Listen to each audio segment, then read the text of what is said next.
New Mexico college students are exploring an area usually reserved for astronauts, the upper atmosphere, 20 miles above the surface of the Earth, the very edge of space.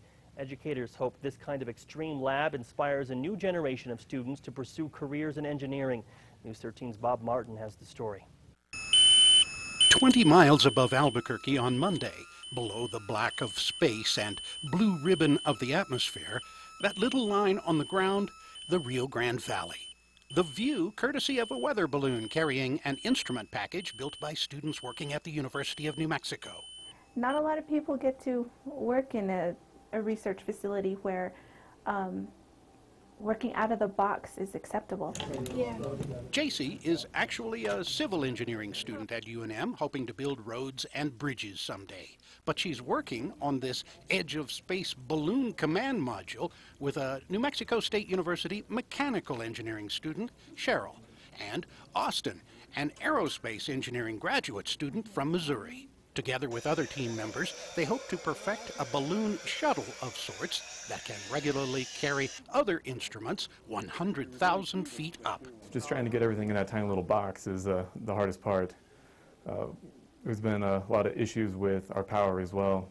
The Air Force Research Lab co-sponsors the UNM program and will send its science instruments up on the student system when it gets perfected.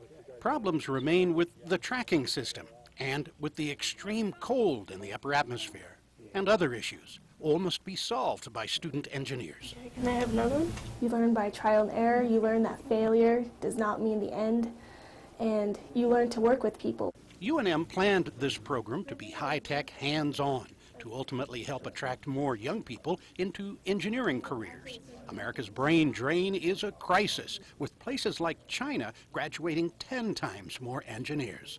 And what we're looking for is a way to instill engineering's cool, engineering's fun. Engineering isn't the Big Bang Theory, it's actually people flying balloons and gliders and doing things like rocket. On its way up, the balloon and the atmosphere change. Blue sky gives way to deep space. And with less pressure, the balloon expands to many times its original size. 20 miles up, expansion reaches a limit. It's a long, dizzying fall back to Earth for the instruments, slowed by a small parachute. The plummet will take half an hour, in this case ending up in far north Albuquerque, plopping down just off Alameda Boulevard. The command module will fly again in 2 weeks. Students hope to attach this glider to it for a low-altitude test drop. Ultimately, the glider would take instruments to the edge of space and automatically steer itself back to the launch site.